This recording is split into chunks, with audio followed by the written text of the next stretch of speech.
सुप्रभात छात्रों। आज हम पढ़ेंगे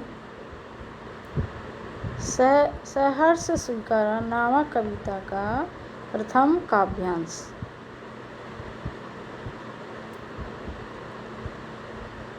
इस कविता का सार आप समझ चुके हैं, तो आइए आरंभ करते हैं प्रथम काव्यांश।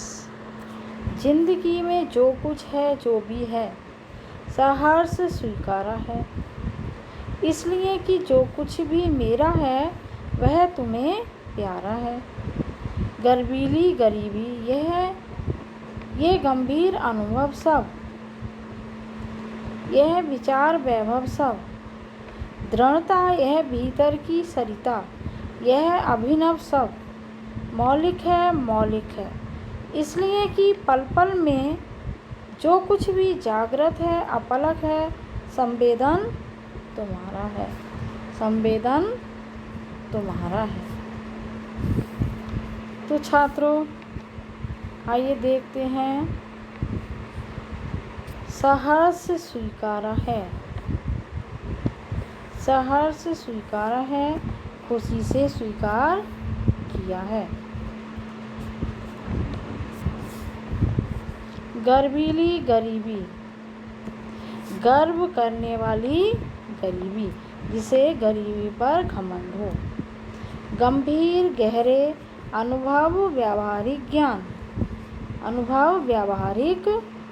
ज्ञान। दृढ़ता मजबूती, भीतर की सरिता, भावनाओं का प्रवाह, हृदय में भावनाओं का प्रवाह।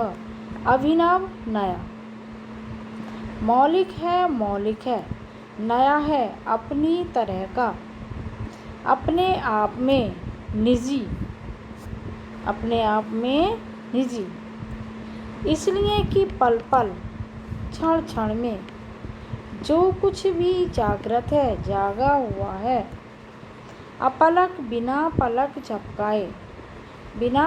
झपकाए अर्थात निरंतर।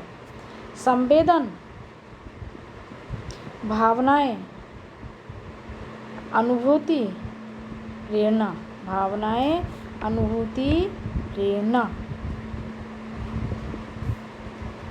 संवेदन का अर्थ है भावनाएं, अनुभूति और प्रेरणा।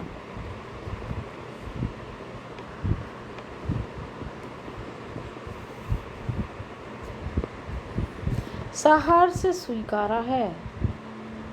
देखिए बच्चों, सहर्ष स्वीकारा है, सवर्ण की आवृत्ति है, इसलिए यहाँ पर अनुप्रास अलंकार है। गर्वीली गरीबी में अनुप्रास अलंकार है और गर्वीली गरीबी का विशेषण है।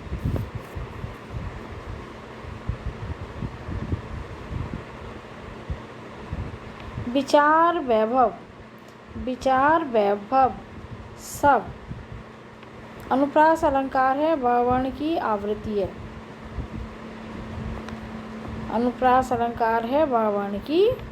है। ये देखिए, भीतर की सरिता रावण की आवृत्ति है। अभिनव सब वर्ण की आवृत्ति है,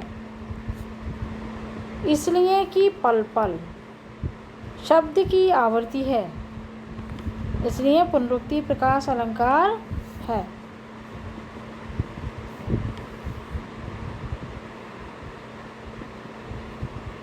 ठीक है, तो आइए छात्रों, अब हम इसका अर्थ समझेंगे।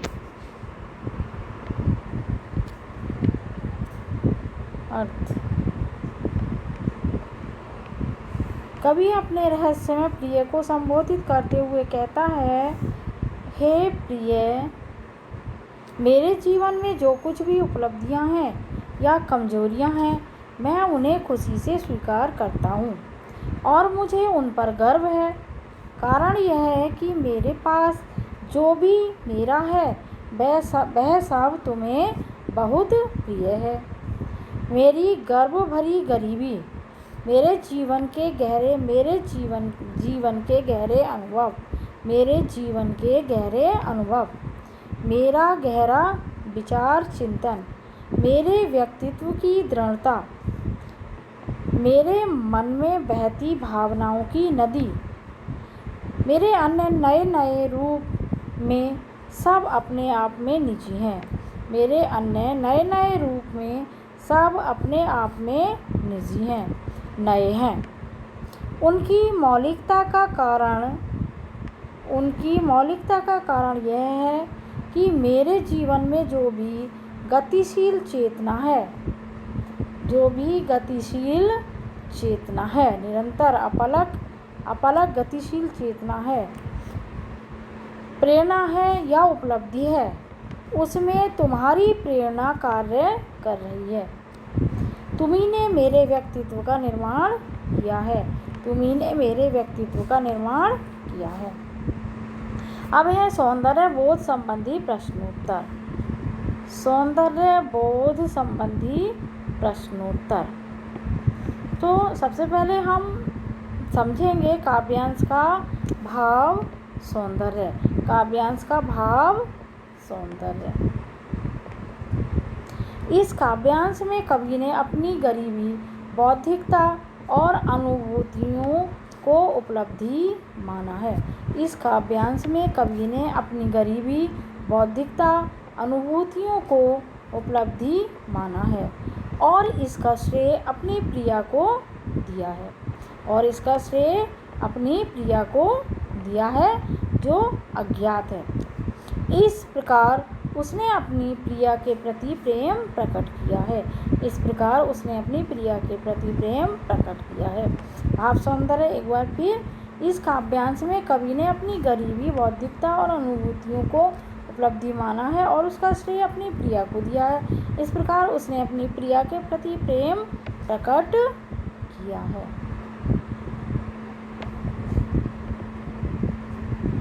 अगला प्रश्न है गर्वीली गरीबी का प्रयोग सौंदर्य। गर्वीली गरीबी का प्रयोग सौंदर्य। कवि द्वारा रचित इस काव्यांश में स्पष्ट है कि उनकी गरीबी गर्व करने योग्य है। अर्थात गर्वीली गरीबी का विशेषण है। गरीबी क्या है? विशेष्य और गर्वीली क्या है? विशेषण।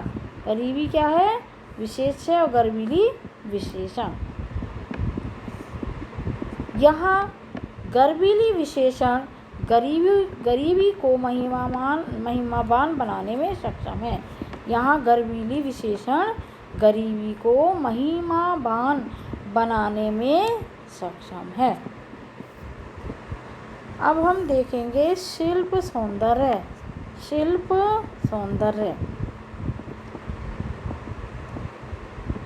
कवि का प्रिय अज्ञात है। पहला पॉइंट है इसका, कवि का प्रिय अज्ञात है। वह कौन है इसका रहस्य बना हुआ है, परंतु वह अत्यंत प्रेरक है। वह कवि के व्यक्तित्व का निर्माता है। कवि का प्रिय अज्ञात है। वह कौन है इसका रहस्य बना हुआ है, परंतु वह अत्यंत प्रेरक है। वह कवि के व्यक्तित्व का निर्माता है। अगला पॉइंट है भाषा निर्झर के समान प्रवाहमयी है। न इसमें लय का बंधन है न तुक का। केवल अर्थ की लय व गतिशीलता है जो काव्यांश को प्रभावी बनाती है। अगला है पॉइंट है भीतर की सरिता भावनाओं के उमड़ते प्रवाह के लिए लाक्षणिक प्रयोग है। भीतर की सरिता भावनाओं के उमड़ते प्रवाह के लिए लाक्षणिक प्रयोग है। यहाँ रूपक अलंकार की अतिशयोक्ति है।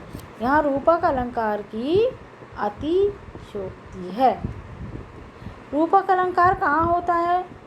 जहाँ उपमेय पर उपमान का आरोप होता है, वहाँ पर रूपक अलंकार होता है। तो उपमेय कौन है यहाँ पर? भीतर, हृदय। सरिता क्या है? सरिता क्या है? नदी। तो कवि का प्रेम कैसा है? सरिता के समान उमड़ती हुई भावनाएं। सरिता के समान उमड़ती हुई भावनाएं। यहाँ लाक्षणिक प्रयोग है, यहाँ रूपक अलंकार की अतिशयोक्ति है, अर्थात यहाँ रूपक अलंकार है। पल पल में पुनरुक्ति प्रकाश अलंकार है, क्योंकि शब्द की आवृत्ति हो रही है। पल पल में पुनरुक्ति प्रकाश अलंकार है। काव्यांश में संस्कृत निष्ठ शब्दावली का प्रयोग हुआ है। काव्यांश में संस्कृत निष्ठ शब्दावली का प्रयोग हुआ है, जैसे सहर्ष, अभिनव, जागृत, संवेदन। सहर्ष, अभिनव, जागृत, संवेदन आदि। धन्यवाद।